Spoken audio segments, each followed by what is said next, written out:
It's the Ugly American Werewolf in London rock podcast with your hosts, the Wolf and Action Jackson, who are keeping rock alive by talking classic rock, hard rock, progressive rock, heavy metal, 80s music, early MTV, UK vs. US chart success, and much more. This is the home of classic album and live concert reviews, and your place for interviews with artists and legends. You're rocking with the Wolf.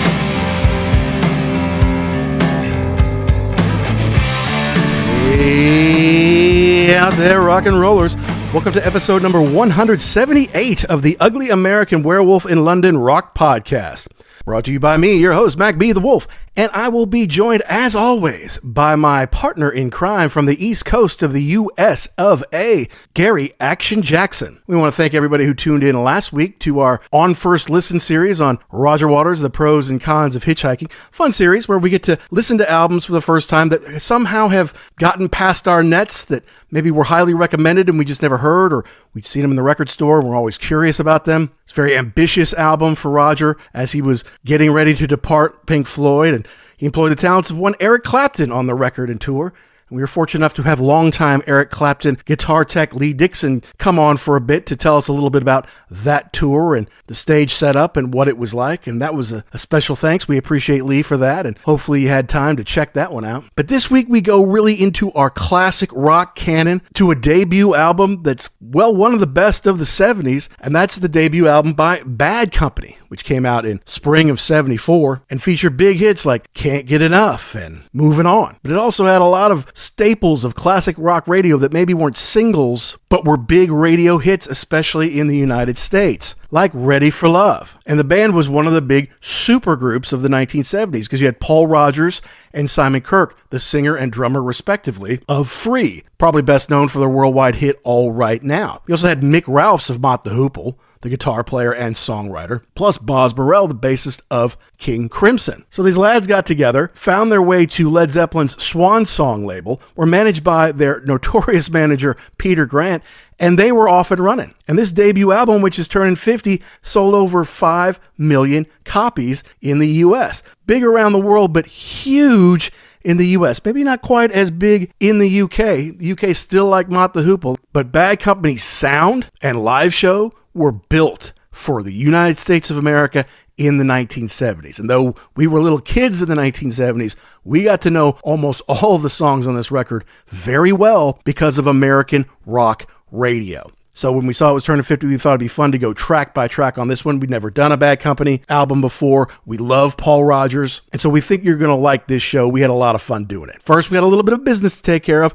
As always, we like to mention we are proud members of the Pantheon Podcast Network, a family of about 100 different shows, all music related, all genres. There really is something in there for everyone. You can check them out at pantheonpodcast.com or follow on socials at Pantheon Pods. And we love getting shout outs to our sponsor, rarevinyl.com. And though they're based in the UK, folks, they ship all around the world, including to the USA. They have over 250,000 items in stock, and they have an amazing team that helps not only procure and catalog all these treasures, but then ship them to you wherever you may be to get them to you in the condition in which you bought them. And they pick up stuff from all around the world too. So if you're looking for that rare Japanese release, or that original release from the 1970s, or a picture disc that you always wanted, go to rarevinyl.com, find it. And then when you check out, use code UGLY, and you could save 10% off your entire order. Not just one item, but everything in your shopping cart. So don't waste this one-time code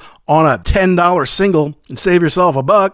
Go find a bunch of treasures, things you've been looking for a long time. Albums, singles, CDs, tour books, programs, point-of-sale stuff from record stores, posters, whatever it might be. Use code UGLY, save yourself a big, fat 10% on your entire order.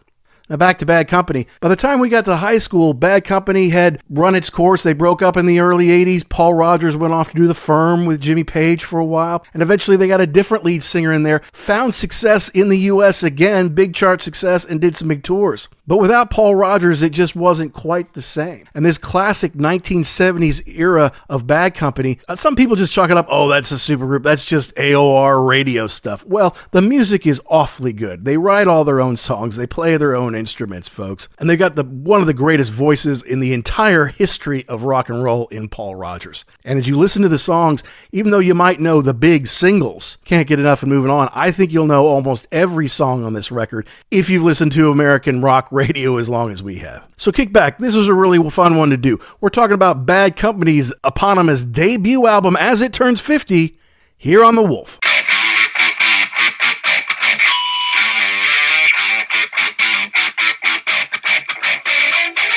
We can start with Bad Company. Do you remember your first hearing or first impressions of Bad Company back in the day? I do. And it would probably be, the big one it's probably like Rock and Roll Fantasy from the classic rock days, or Shooting Star. I think those are the two big ones that they played a lot. And of course, the title track, Bad Company. That's right. Bad Company by Bad Company off the album Bad Company. If only they were on Bad Company Records, then on MTV it would say Bad Company, Bad Company, Bad Company, Bad Company Records. But they weren't on Bad Company Records. They were on Swan Song. Correct. The Led Zeppelin label on Atlantic, which, I mean, obviously being managed by Peter Grant is a huge deal. I mean, you can see what he's done for Zeppelin the last 5, 6, 7 years, whatever it's been, by the time this comes out in 1974. So it's like, wow, Peter Grant's going to manage us. We're going to be on Zeppelin's label. This is awesome. We're going to the top. And it makes sense given that they're a supergroup. They're bound for success. Right. And I guess that was the flex back then. If you were really cool, you had your own label. The Rolling Stones had Rolling Stones. Yep. Beatles had Apple. I think even Jefferson Airplane had their own record for a while, Grunt Records, or I don't know. But so they were looking for people. This kind of seemed like a no-brainer. I think Paul Rodgers knew somebody that was Clive Coulson, that worked for Led Zeppelin. He was like, oh yeah, by the way, they're looking for guys, or they're looking for acts. And yeah, you get hooked up with Peter Grant and your life is a lot easier. Absolutely. And so being that it's a supergroup, okay, where did everybody come from? Well, Paul Rodgers, the singer, who's one of the greatest rock singers of all time, and Simon Kirke, the drummer, both came from Free, the English group that probably best known for All Right Now. There you go. Thank you. Hey, there we are. All Right Now, huge international hit. They've sold tens of millions of records. Big deal. Also, guitarist Mick Ralphs, who came from Mott the Hoople, as the boys in Def Leppard like to say. But obviously they had some big hits, and he was a songwriter, not just a guitar player. And then on the bass, they had Boz Burrell, who had been in King Crimson for a bit. I guess sometime between the Greg Lake and John Wetton era, Boz is squeezed in there somewhere, right? Yeah. So they're off and running. And I don't know, I mean, some people, I think, they talk shit about supergroups, like, oh, it's just, they didn't come from one place at one time, they're just taking a bunch of free agents and making something big. Well, once you're that big, that's who you know. That's who you want to hang out with, is that kind of level of talent. And it's not like Led Zeppelin said, hey, we got to put all these guys together and make a supergroup. No, they did it on their own. They came together on their own. And then once the Peter Grants and the Led Zeppelin boys kind of got a taste of them, like, okay, yeah, this is exactly who we need to have, on the label. And of course, to record this first album, they went to Headley Grange, which Zeppelin has a little familiarity with, and they used Ronnie Lane's mobile studio. So, they were kind of already in, and for those who don't know, Led Zeppelin 3, Led Zeppelin 4, Housing the Holy, Physical Graffiti, they recorded a lot of that stuff right there. So yeah, I mean, they're not just some band, oh, we'll take a shot on these guys. Like, they're kind of a known quantity. People know Paul's voice, people know Mick Ralphs' songwriting, the rhythm section is top notch, so they're off and running a lot quicker than your average first album band. And it's interesting because you talk about supergroup, and these guys were, they came from different places, but it sounded to me like it was more organic than just putting things together, because everybody was kind of in a bad spot. Like, Free was broken up. Yep. Apparently Andy Fraser from Free was just a maniac. Like, you couldn't really count on him to do anything. He'd show up, or he wouldn't show up, or he'd show up and he'd be all messed up, or he was unmotivated or whatever. So you had that. Free breaks up. You've got Mott the Hoople doing things that are different once they get all the young dudes. Like, the band just moves in a different direction. And Ralphs he's kind of feels like he's pushed to the side. Ian Hunter is doing all the songwriting now, and he's like, well, I don't even like this anymore. I'm sure at that point in time, Boz Burrell was tired of Robert Fripp and his leadership style. There you go. And so it's a nice way to put it. Yep. Well, because he's just, I mean, like we've talked about before, he is a taskmaster. If you don't do things exactly the way that he says, you're not going to have a very good time. And then the other funny part too is apparently they did not want him, Burrell, because they didn't like King Crimson. They hated that music. Oh, right. And so like for all the people that they had, like, 17 guys ahead of him, and none of them worked out. And then he came in and played, and they're like, no, this is the dude. Yeah, and that makes sense too, because Free is a kind of a blues, 4-piece outfit. Mott the Hoople, they kind of were too before they went into that more glam phase. Yeah, correct. And so I can understand that prog music is not us. We like to do blues, we do straight ahead rock. We don't need these like 18-minute epics about nothing. But the guy could play, he had good groove to him. So apparently that was the thing is, he came in and they were like, oh, we're gonna play. He's like, just start and I'll just fill in. Like, you don't have to worry about it. And they were like, oh my God, yeah, we don't have to worry about this dude. He just fills in. And I guess he'd only been playing for a very short amount of time at that, or the bass anyway. Yeah. At that point in time, and they didn't know that either. He was so good at it. Which is pretty amazing, right? I mean, the fact that you could even be in King Crimson if you hadn't been playing the bass that long is shocking.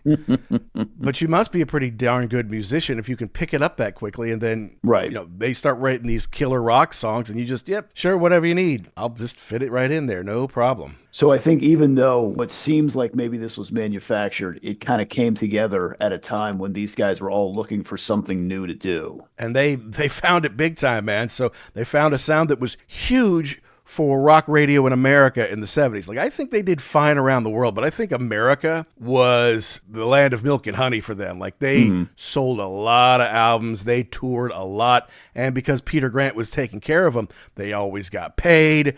Nobody messed with them.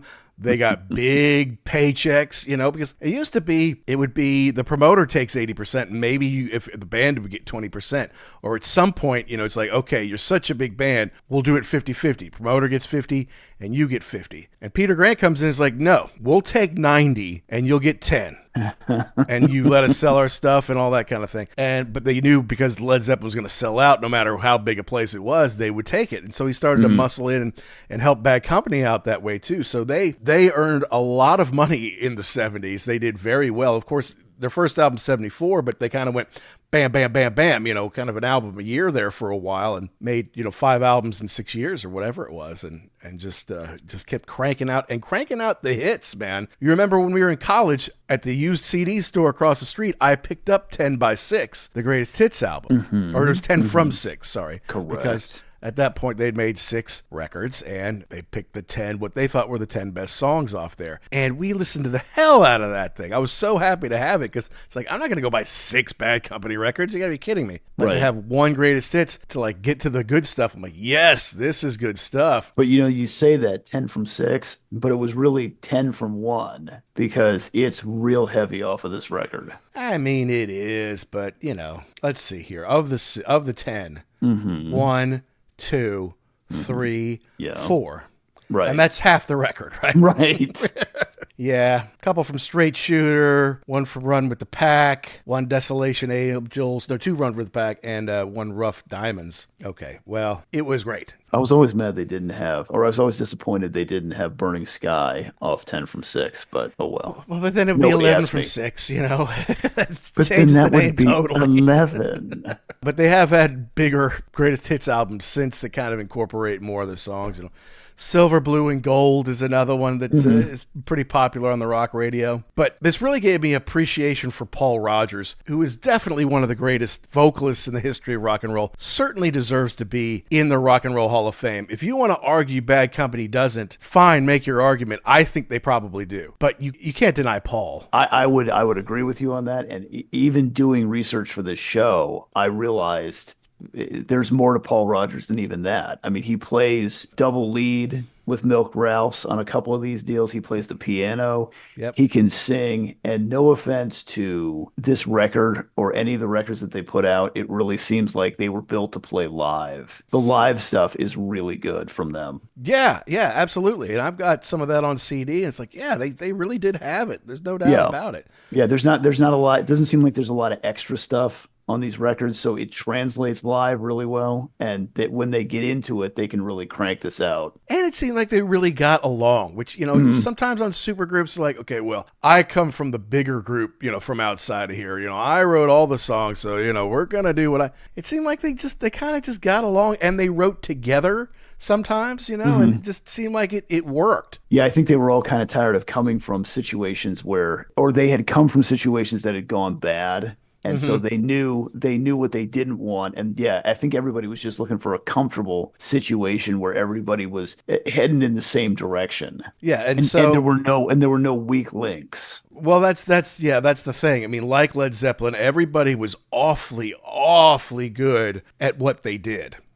As far as playing their instrument or bringing whatever they brought to the table. Fantastic, right? So they start to put together the first record, and they've got some stuff that's kind of laying around, some stuff that maybe was on previous records of their previous bands, but maybe because the band wasn't in that great of working shape at the time, that version didn't work out. So they figured, look, I've got this and I can do it better. Now, why don't we try it? And that's kind of where the band is. It's like, all right, we can do some stuff together, but we've also got individual stuff that we've already written, and some of it has already been recorded, maybe even by other people, and we're gonna give it a shot. Hi guys, this is Chris Slade, drummer of AC/DC and many others, and you're listening to the really ugly Werewolf in London. So everyone is, it's mostly Mick Ralphs and Paul Rodgers individually writing the songs, but they do write a couple together. Simon Kirke and Paul Rodgers wrote Bad Company together, so we'll try to point that out along the way, exactly who wrote each one of these. But it starts with Can't Get Enough, with that famous drum beat. Yeah. And Mick Ralphs, I saw an interview with him. Actually, it might have been Behind the Music on Bad Company. Talk about how Simon Kirke is so much more than a drummer. He is a fine, acoustic guitar player. And he wrote, even though Mick Ralphs wrote Can't Get Enough, he gives Simon credit, he wrote the drum bit. The classic opening drum bit to Can't Get Enough. That's Simon Kirke. He's like, yes, thank you, Mick. They're all getting along at some point, But it is just classic, iconic Bad Company, this song. Also, apparently, and this is Paul Rodgers thinking, working with Frazier before, he would write riffs. He would come in with these riffs. Oh, okay, cool. Whereas Ralphs would write the whole, he would think about it from the whole song, putting it together, orchestrating the thing. So yeah, you don't really need any help on this if you've already kind of got it mostly fleshed out. You can embellish the parts, but you don't need somebody to help you do all of the heavy lifting. So I'm sure for Rodgers, that was an interesting place to be too, where that's a whole song, not just a little piece that I've got to fill in. Right. And maybe he sings, he might change a word or two or a phrase or two, but it's coming to him basically whole and done. And so that's all right. That's Mick's song, and I'll do it the best I can, Yeah. But this was a huge hit for them. It was their first single, released May 10th of 1974, and number 5 on the Billboard chart, number 1 in Cashbox, which I think just means it sold best. Billboard, I think, has something to do with radio play or popularity, but I think Cashbox is just what singles have sold the best. Okay. And number 3 up north in Canada, only number 15 in their home country of the UK, but still, that's not bad. Yeah, but that's I think these guys were like Zeppelin, built for the American audience. They played that kind of music that I guess they were looking for over here, and they definitely sold better, and I don't think it hurt their feelings. No, you go 5X platinum in Great Britain, that's awesome. You just sold 1.5 million records. You go 5X platinum in America, that's 5 million records, guys. That's money, and fame and girls and all that kind of great stuff. Yeah, no, you're absolutely right. I was thinking about that driving over this morning. It was they have fans around the world. They did well in all the markets, but America just seemed to be their place. And that's where Peter Grant, I mean, Led Zeppelin's hugely popular in Europe and in the UK, but not even close to as big as they are in America. Right. Especially while they were an ongoing entity, while they could tour. They loved to tour in America because they could make so much money, and there's so many girls everywhere, and it's just nice. And so, it basically kind of repeated that strategy for Bad Company. I think it was working really well for them too. But, I always like this one. I always like Can't Get Enough. Yeah. And many people include it in the top 3 or top 5 or the number 1 song Bad Company ever did. It was the highest charting, I think, that they ever did, which is interesting to me because they had a lot of great records. They had a lot of great songs after this. And the first song they ever release, that's the one that goes the highest. I wonder if Peter Grant just stepped on a bunch of necks to make that happen. Maybe. I mean, he is a guy who was famous for getting his way. They were talking about Peter Grant, and they showed that scene where, I don't know if they're backstage in Madison Square Garden, and he's sitting and he gets up and he starts screaming at this dude, "Don't tell me you're not in charge of this. You get me my money, blah blah blah." I'm like, oh man, yeah. I would not want to be on the wrong side of that dude. And they're talking to some of the crew too, and longtime Bad Company crew, and even they were like, yeah, like he would come to us and say, "Hey, is there anything you need? Or everything going all right?" Mm-hmm. He was the greatest dude, but if he sensed that you were not 100% loyal, like you said, he would snap your neck in half, and that was it. Yeah, he's like 6'7", 300 plus pounds, former professional wrestler. Yeah. It's like, you don't want to mess with him for any reason. For any reason, man, But this has got that great riff in it, and it's got the kind of classic solo. It's not Jimmy Page, oh my God, look at what he's doing. It just fits the song really well, and I just feel like it matches Mick Ralphs against Paul's voice in kind of just a classic way. It's just got this nice mix to it, and it's not a real fast song. It's just kind of got a good groove to it, good beat. It's classic rock. It's built for American classic rock radio. So if you were to describe Bad Company in one sentence, I'll have to thank my friends at Apple Music here, because I went to go find this record, and it says the definition of no nonsense 70s hard rock. And I said, that's an excellent description, because that's what this is. There's nothing fancy. I mean, Ralphs he's a very solid player, but he's not going to give you that freak out solo. It's not flashy. Yeah, that's right. But it's perfect, and the song is built like a lot of these things to get stuck inside your head and be like, yeah, I love that song. You would listen to this record a million times. Pop. And you're off, man. It's so great. It was backed with Little Misfortune on 7-inch, which we'll talk about a little bit later. Mm-hmm. On 45, it was backed with Bad Company, which is kind of a double A side, if you ask me. Right. But it's a great way to start off your first album ever with the song that would be the biggest chart topper that you ever had. And then next, we go to a Paul Rodgers with Rock Steady. Mm-hmm. And this is a straight ahead rocker, dude. Right. This one's a little dirtier though. You got that nice guitar intro, and then it just kind of drops into again that nice steady drum beat. Yeah, this is another one. You could have put this one on 10 from 6 also, but you can't have them all. But again, we're rolling along here with a song that I don't think it was not a single, but definitely could have been.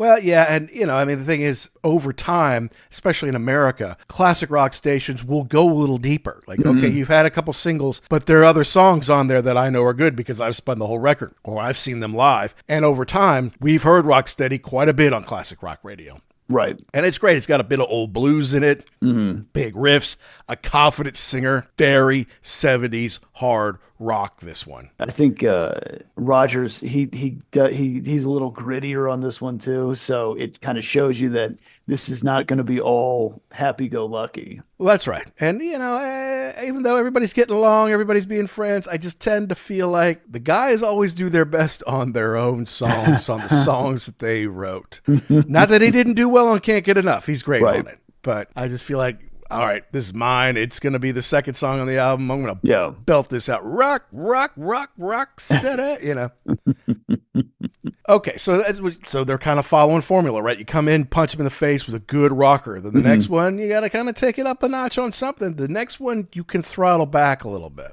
Yeah. And that's Ready for Love. Which was a Mott the Hoople song. That's right. It was. Mick wrote that one, and it ended up on, it was on All the Young Dudes album, which of course is overshadowed by All the Young Dudes. And like you say, then Ian Hunter's kind of taking over the band. Mick's kind of opting out a little bit, so maybe this didn't get what it deserved the first time. What do you think about this one on this record? I think it's cool. We bring the piano in on this one, which I believe Rodgers was playing that I never knew, but actually it says that Mick played the piano. Mick played the piano. Okay, yeah. I think he plays it on stage then because Mick was playing the guitar, guitar part. I mean, I think it's good. I think he goes a little softer. He goes a little more soulful on this one. You've already had kind of one rocker and then a heavier tune, so now you can bring it down a little bit in the sequence. Interesting song. I like it too because I think Mick was like, why would we even want to do this again? Like, we've already recorded it. Paul's like, no, this is good. We can make this our own. Well, and they did. The original one was actually produced by Bowie. Okay. All the Young Dudes, which, is going to have a certain flair, whatever. I feel like they stripped it down a little bit more for this one. Is this the original power ballad? I'm like, remember in the 80s when every hard rock band had to have a power ballad? Yeah. This might be the original. Now I'm on my feet again. Better things are bound to happen. All my dues surely must be paid. Many miles and many tears. Times were hard, but now they're changing.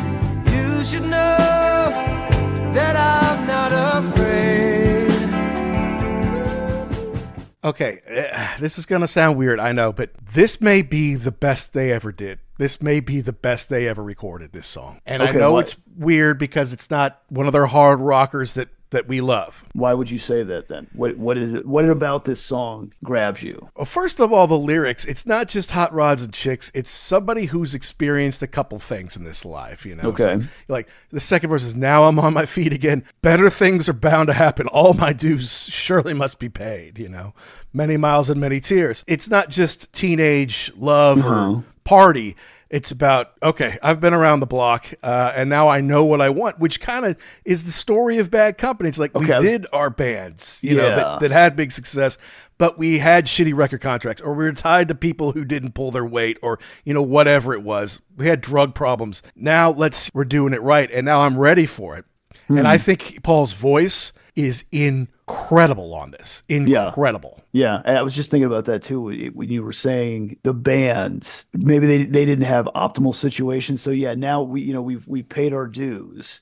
We've learned what to do. Now we've got this new group of guys, this new situation. So now we're ready to really take it to the next step. And I can't help it. When this comes on, I sing along. I sing along every word. I turn the music volume up real high. And it's not a huge rocker, although Mick is playing some stuff that rings out really well in this song. I'm not talking about big riffs. I'm talking about, little runs that he does. It's really, really good. And I think it ends really cool, kind of fades out a little bit with some tinkling of the keys and stuff like that. I really do think it's showcased what they could do. And even Boz Burrell he's not standing out, but what he does is really helping the song. And he was able to sing and harmonize too. So you could use a 3-part harmony when you needed it. So just another weapon back there to enhance the song. Yeah, and the Eagles are huge at this point because of all their harmonies and their songs. And you get to ooh, right.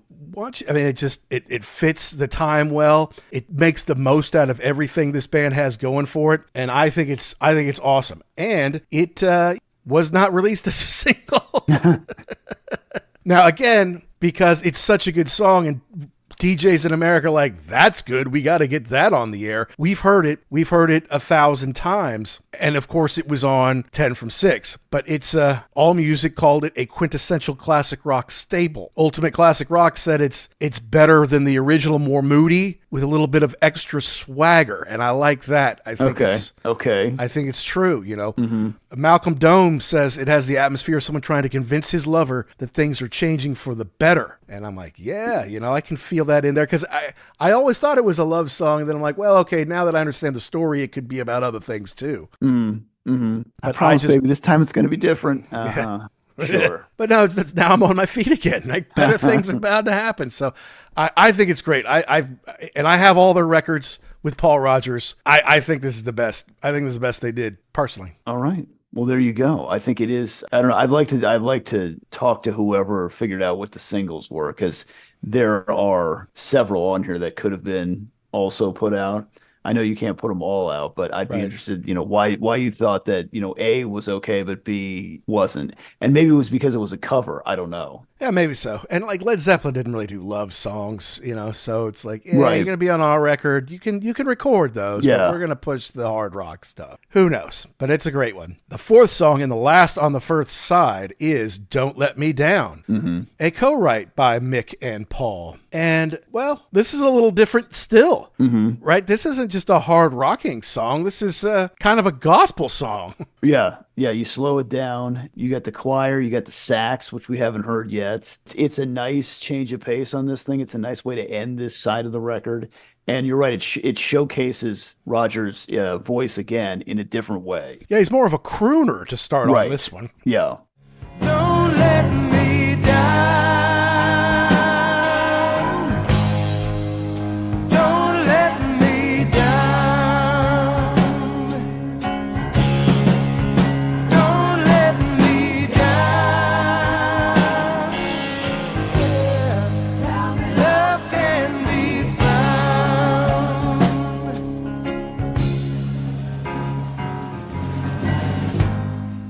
And with Sue Glover and Sonny Leslie, Sonny and Sue, providing the backups and doing the oohs and the ahs on it, it definitely gives it more of a gospel vibe to it. And it's got a nice blues guitar solo from Mick in there. So it's kind of blending all this stuff together. And then at the end, it kind of builds up into, it's a little bit of a jam, I guess you could call it. At the end, it's kind of, it's riffing a little bit more then. But I like this one too. I mean, it's not what you would expect from the people who brought You Can't Get Enough and Rock Steady. Right. And it kind of shows you too that you can maybe call these guys formulaic, like they, you know what you need to put a song together. But this one kind of shows you that it's not all going to be the same. We can do a couple of different things. Yeah. You know, and this is one that they didn't play on the radio a whole lot, but you would hear this every now and then on the deep tracks, you know, they would play that, you know, so like because we were looking at this. I'm like, oh, I've never heard this song before. And then I listened to it. I'm like, no, I've heard it. It maybe not in heavy rotation, but I've heard it before. Right. Yeah. The four that ended up on 10 from 6, you've heard those in heavy rotation. Right? Yeah, correct. There's a couple more that you've heard on the radio, at least. The DJs would play it sometimes, you know, in the evening, middle of the night, whatever. But that's the first side, and you've heard every single song on there. Right?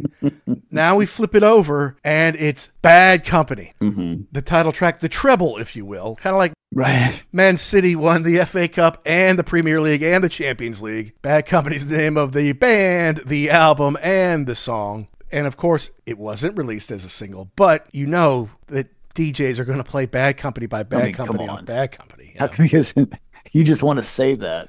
Hey, Up next, it's Bad Company by Bad Company from Bad Company. Written by Paul and Simon. It's an outlaw song, right? And Mick's got that like very brown sound, almost like the Kinks from back in the day, you know. I don't know what he's got wired that up, or if he just kind of tore the cone in the speaker or something to get that. But that's I mean, it's kind of heavy, you know. Yeah.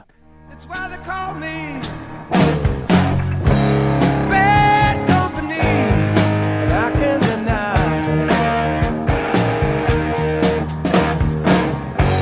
Bad Company till the day I die. Till the day I die.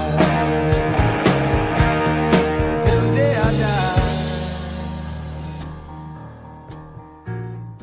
Yeah, definitely written, kind of for the American outlaw. You're out in the desert. There was some note about how he had, since they had the mobile studio, he may have sung that outside at night just to kind of give the ambiance. There's Interesting. Yeah, there was a note about how on the way out, he says, and the cold wind blows. That he was actually like freezing that night. I when he was believe doing that. it. Heavily range, Yeah. But yeah, it's just, and maybe that encapsulates what they were thinking now. These were four dudes against the world now, and they were going to go kick the door down and take over the whole place. Yeah, maybe so. It's almost kind of a cliche. Oh, that's Bad Company. In fact, if you look at all the titles of their songs, they're kind of all cliches in kind of an Aerosmith kind of a way. Like, Can't Get Enough. Yeah, okay. Rock Steady. Yeah, we've heard that before. Ready for Love. Who isn't? Don't Let Me Down. Sentiment, everyone said. Bad Company. Moving On. These are songs titles that could have been from anybody, but they execute it really, really well. Mm-hmm. And yeah, what's more Bad Company than a bunch of guys on the road, bunch of cash in their hand, maybe someone's got a weapon, driving across the nation in the middle of the night. You come in, you do a show, you grab your cash, you get the hell out of there, Yeah, you're on to the next thing. Grabbing girls along the way. It's very USA classic rock and can be used in movies and commercials and TV shows. Anytime you've got the bad dudes around, you can run that one. And they get paid. and it's interesting too to think about guys that grew up in the UK and what their thoughts or their fantasies were about the United States, and right. I would imagine it comes back to, especially then, a lot cowboys. Oh, everybody in America is a cowboy. Right. Well, not all of us, but a lot of us. Right. Yeah. No, I haven't been on a horse in like 35 years. Right. Yeah. Like maybe once for a couple of hours, and then that was enough for me. But yeah, I remember what's his name, Billy Connolly, the comedian, Scottish treasure. Yeah, yes. He had a series where he rode on his motorcycle Route 66. Oh, nice.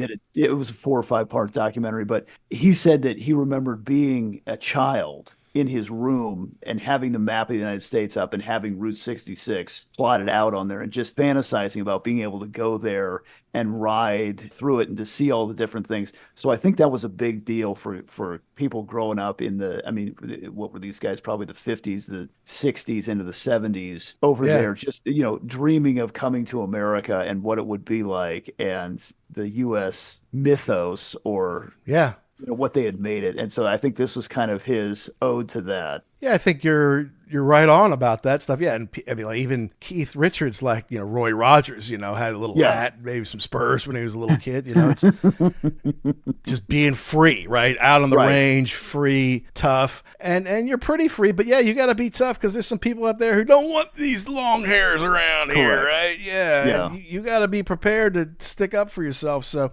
come up with a name like Bad Company. Yeah, right. Maybe it keeps some people at bay right away. But obviously that's a huge one. I'm sure they never didn't play that one as long as they played, right? All right. Okay. Then you move on to The Way I Choose. Mm-hmm. This is the one I knew the least or remembered the least about. Like, I always like to say there's one song in an album that I kind of forget about. And this is the one, because it didn't get all the airplay. It's not talked about a whole lot. It's a Rodgers one, and it's a slow one. Mm-hmm. So for all these other rockers and then killer slow song like Ready for Love, or even Don't Let Me Down, this one I kind of forgot about a little bit. But it's a little, can I use the term Beatles-esque? It could, yes, it could be. But when you say that about the knowing it the least, my thing is, you get the CD or the album, you turn it over and you look at the track listing, and you're like, okay, got it. Okay, The Way I Choose. I don't remember. Yeah, and it's always, now we're getting into the second side, so you're like, yeah, I don't really remember this one, but I think it does sound a little Beatlesque. My note here is it seems like it's a showcase for Rodgers singing, Like he does, it's a little bit different here. It's pretty good. And we've got a little more sax, and the guitar's a little funky on the way out too. On the way out, yeah. And I think Boz really comes through really well on this one with his bass. I think it sounds really clear, and it's doing a little bit more than he was maybe in some of the songs. But I think it's a song about living your life. You know, it's like, I live the life the way I choose. And, you know, maybe it's not for you, but it's what I want to do. And it's kind of an anthem. I mean, it's slow, but it's an anthem for don't just kowtow and try to meet the norms of society. Go out and be who you are, which I think is universal. And now society's kind of catching up to that. But back then, especially in Britain, you know, you towed the line, right? Correct. You looked a certain way, you dressed a certain way, you know, all that kind of stuff. And some of that just gets old after a while, and you got to write a song about just pushing up against that. It's like, nah, it's not for me. It's not the way I want to live. Yeah. And then, you know, if you can go peel that back too. I mean, you know, you've got guys that were in situations that maybe weren't ideal. And so now you've got this new thing that you can make anything that you want. Yeah. And so maybe that comes through a little bit in this one also.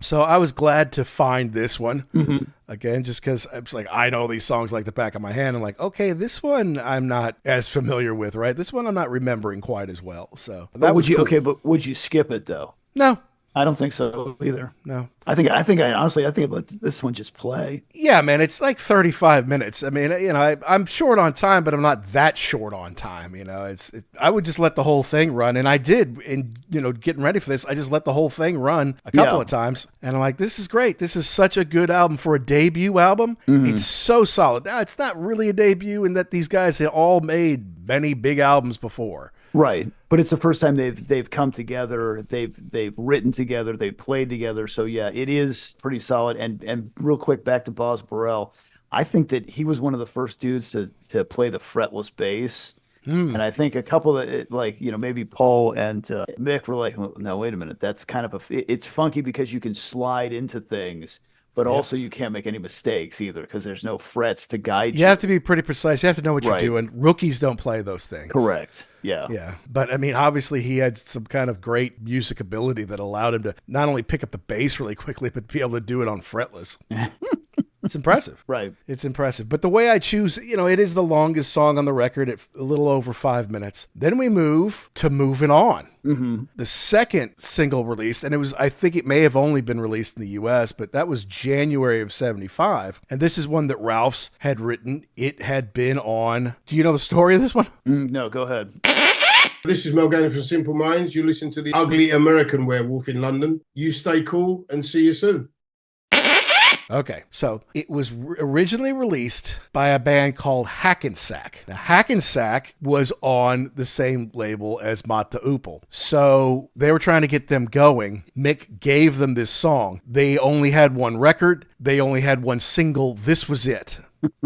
And I don't think it really went anywhere. Their lead singer was a guy named Nicky Moore. Okay. Nicky Moore would go on to replace Bruce Dickinson as the lead singer in Samson. All right. When he left for Iron Maiden. And the drummer in Samson at the time that Nicky Moore joined and was guest of Ugly American Werewolf in London number 172, Mel Gaynor. So it is a small, small world. So it all comes back to our show. If you want to know anything about rock and roll, it has to come back to our show here. But yes, the family tree in Great Britain is pretty amazing there as far as who all has played with whom over the years and how it all fits together. Just from this band alone, the trees and the branches that could go into so many different directions, right? I mean, Paul played with Jimmy Page, and he played with Chris Slade, who then played in AC/DC after that. He played with Manfred Mann, he played with Olivia Newton-John. You know, the tree is amazing from this band alone. But we can't do all that on this show. Just suffice to say, it's good. But look, Mick's big riff and then Boz's bass line to start this off, and you know exactly what this is.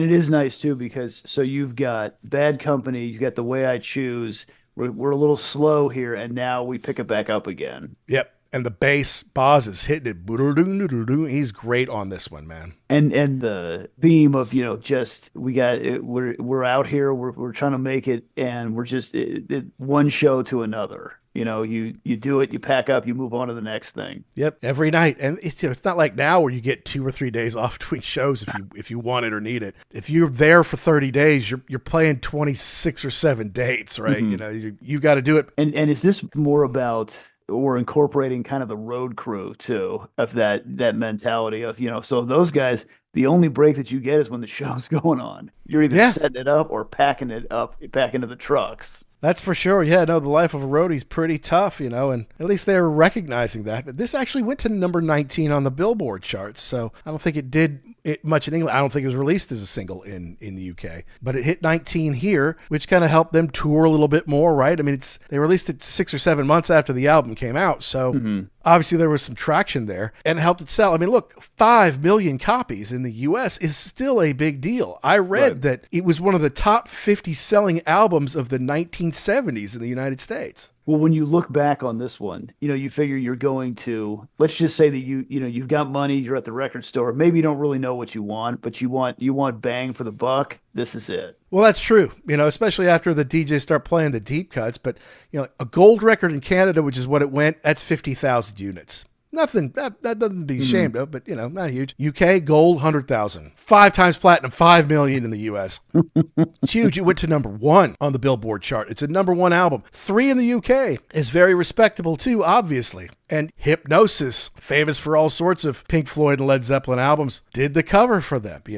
Mel Collins, who we just talked about on the Roger Waters Pros and Cons of Hitchhiking, and he was played in Dire Straits, and he played in King Crimson. He played on this record for them. So, they're getting a lot of great people to help boost them up, but I don't know if anybody thought 5 million was coming. No, I don't. I think you're right. Even the band was probably very pleasantly surprised about that. In fact, there was a story about how they were getting ready to play a show somewhere, and Grant takes them, he comes in, they're backstage, and he's got this like towel or something on a table, and he's like, okay, blah, blah, blah, thanks for everything, pulls the towel out, and there's 4 gold records. And Kirk was like, I can't even believe that. I can't, because they had no idea. There was no, internet or anything else. So they're like, I can't believe that. I mean, we knew it was popular, but didn't know it was that big that quick. Yeah, and especially for Mick Ralphs. I mean, Mott the Hoople was huge in the UK. Not so big over here. I mean, all the young dudes did fine, but not a huge. I thought it was a David Bowie song. Well, right, yeah, exactly. But so, I mean, for him to sell 5 million, it's like, whoa, that is big time. That is so cool. And so, yeah, they're off and running. They wrap it up with Seagull, which is Mick and Paul writing together. And it's really just the two of them. There's no like bass or drums, it seems like, on this one. It's just, a soft, if I can use the word, pretty song. Paul's on rhythm, Mick's on lead. It's cool just to strip it back, just because, I mean, I don't think there's been any acoustic guitar on here so far on this record. I think for the most part, you're right. Yeah. Yeah. So you hear that. It's kind of like you said, stripped back. It's not a bad way to end the record. Kind of that flying free motif of the bird.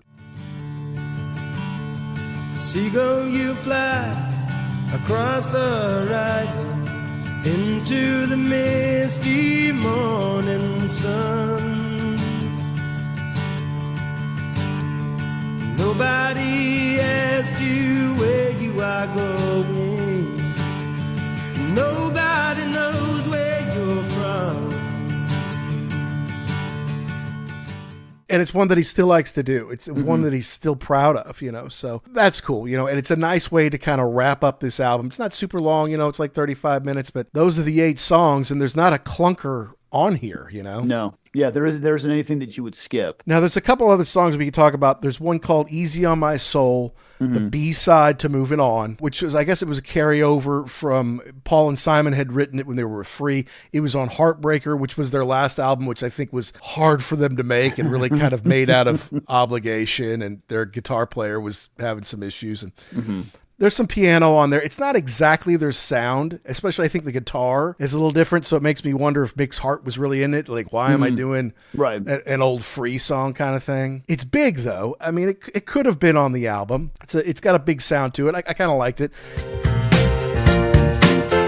Some say love is,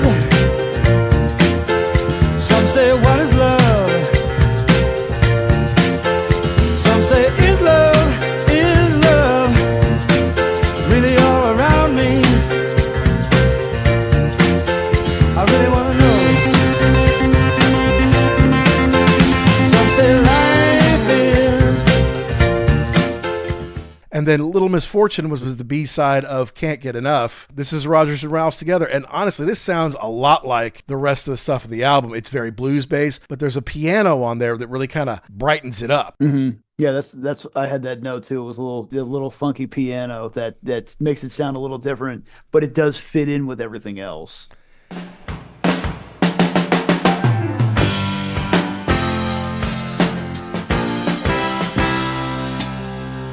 A little misfortune hit me and I'm down. Little misunderstanding ran me out of town. A little mistake, she don't understand. I'm in a bad situation, standing at the stage. It does, it was kind of slow bit in the middle that's a little gospel-y, but then it wraps with a good guitar solo. And honestly, if I bought the single and heard this, I might be a little unhappy that it wasn't on the album. But then I probably end up happier because I'm like, oh, well, at least I got it then, because I bought the single, and kind of a jam on the way out there. This More Than Easy on My Soul could have fit on the album, and they had time. They probably could have put it on there, but Less Is More was kind of Zeppelin's thing. And yeah, correct. Nice and tight. They didn't want the vinyl probably to be, stacked up with too many tracks. Yeah. And you don't want that one where it's like, well, yeah, it probably should only been, how many songs are on here? There's 8. 8. Yeah, it should only been 8 and not 9. Like, you don't want that one that no one likes. Right. And the fact of the matter is the last Led Zeppelin album to come out at this time was 1973's House of the Holy. That had 8 songs on it, 4 on one side, 4 on the other. Might have had something to do with it. They're producing it themselves. So they're probably taking direction from Peter Grant and like, hey, maybe we should just listen to him. Led Zeppelin's doing awfully well. So no, they go out and they kill it, and God, 5 times platinum. Straight Shooter comes out the next year, less than a year later, March of 75. It's triple platinum. Running with the Pack comes out 10 months later, January of 76. It goes platinum. Burning Sky comes out maybe 14 months later, and it goes gold. So then, okay, all right, we don't have to do it as quickly. Desolation Angels comes out 2 years after that. It's double platinum in the U.S. So they own the 70s, man. They're just killing it. Just song after song, record after record. This is who Bad Company were, and they kept killing it. I mean, every album had a top 10, well, a top 40 anyway, track. On it, but many of them had top 10, and even if like something like Bird and Sky wasn't a huge hit, it went to 78. Well, it's still a killer song and it's great on rock radio. It's got the thunder effects on it and people love it. So it's in heavy rotation, even though it didn't go as high as, say, Rock and Roll Fantasy, which went to 13 the next, a couple years later. So they just kind of went from strength to strength to strength until I think they finally kind of burned out like, okay, that's enough. Plus, John Bonham died, I think that was killed Peter Grant, basically. Yeah, and Grant, basically, I think he just decided he wanted to retire, and then that was kind of the end of that. He was the glue holding the band together, and they kind of just fell apart from there. Yeah, kind of, and eventually Paul went over with Jimmy Page, to do The Firm in the mid 80s there. And eventually, I think that was a weird thing too, because then Bad Company was like, well, then fine, we'll just make a record on our own without you. Right. Thanks, guys. Well, yeah, I mean, Brian Howe is definitely a different singer than Paul Rodgers. I did like the Brian Howe era, to be honest with you. No Smoke Without a Fire was good. Holy Water I liked. But is it the same thing, though? That's the thing, is you kind of have that thought of, I understand that Bad Company had a reputation, but would have been better off calling it something else. Well, I don't know. I mean, should Van Halen have changed their name when David Lee Roth left? Right. That's the thing is you have that commercial, you have that sales force going into it with the name on the record. Yes. Yeah. And I remember they toured with Damn Yankees when we were like seniors in high school, and we called it the Bad Yankees and Damn Company tour, and because Bad Company has all these hits, plus they have some new ones. And then Damn Yankees, well, they've got their album that's selling well, plus they can dip into Ted stuff, or they can dip into Night Ranger, or I hear they did not dip much into Styx. Like Tommy would play the first, tunes of Lady, and Ted would be like, what the, it's like, cut that out, we're not playing that. But then eventually in the late 90s and the 2000s, they all kind of got back together and made peace and started to be Bad Company again. And then eventually Paul left again, I think, for a while, got back together. I was just fortunate enough to see him in the U.S. It was a killer tour. It was like Nancy Wilson opened. No, it was Deborah Bonham, then Nancy Wilson, then Jeff Beck, then Paul Rodgers, and Peter Bullock, who we interviewed with Deborah Bonham. Not only played with Deborah, but played with Paul Rodgers as well. Okay. Because he had that great tone that sounded very free-like. And I think Paul was doing a big free revival, and it was working in the UK. And maybe he even did it like an album release of like old free songs or whatever. When they came to the US, the promoters convinced him, it's great that you want to play some free songs, but you got to mix in some Bad Company songs.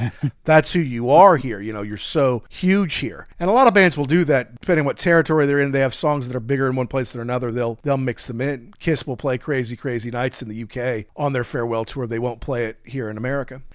So, and I'm glad they did, because that was a fun night, and Paul was in great shape, and they sounded cool. And I know a few of the free songs, but the Bad Company songs I know by heart. Yeah, that's what they were saying too. In the United States, free is one song. That's it. Right. All right now.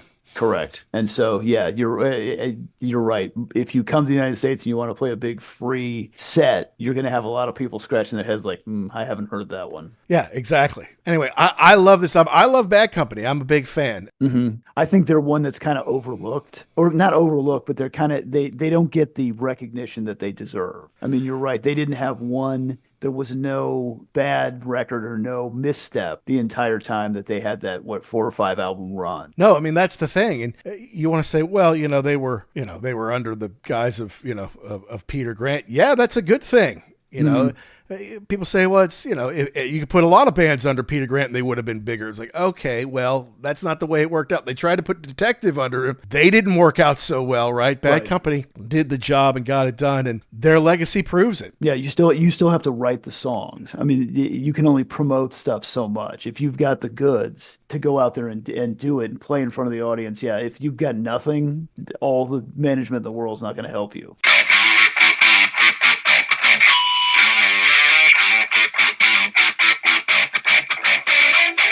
That's our show on Bad Company's debut album. Believe it or not, turning 50 here very soon. And I got to tell you, that was a fun show for me and Jackson to do. It wasn't necessarily an album that we listened to back and forth, but because the songs are so good, they were big hits, and even a lot of deep tracks were played all over rock radio for the last 50 years. We knew the album well, and it was well done. Being a part of Led Zeppelin's Swan song, being mature and seasoned musicians, really gave them a chance to do what they wanted to do. And it comes through on the album. And 5 million in sales is nothing to sneeze at. It's pretty impressive, actually. Of course, Paul Rodgers should be in the Rock and Roll Hall of Fame. I would put Bad Company in the Hall of Fame if it were up to me. It's obviously not. And I guess you could debate whether they should be in or not, but there should be no debate about Paul Rodgers. It's ridiculous that he's not written Rock and Roll Hall of Fame. And you can hear our episode, I think it was 28 or so, on Paul, where I said the exact same thing. Maybe one day that'll be remedied.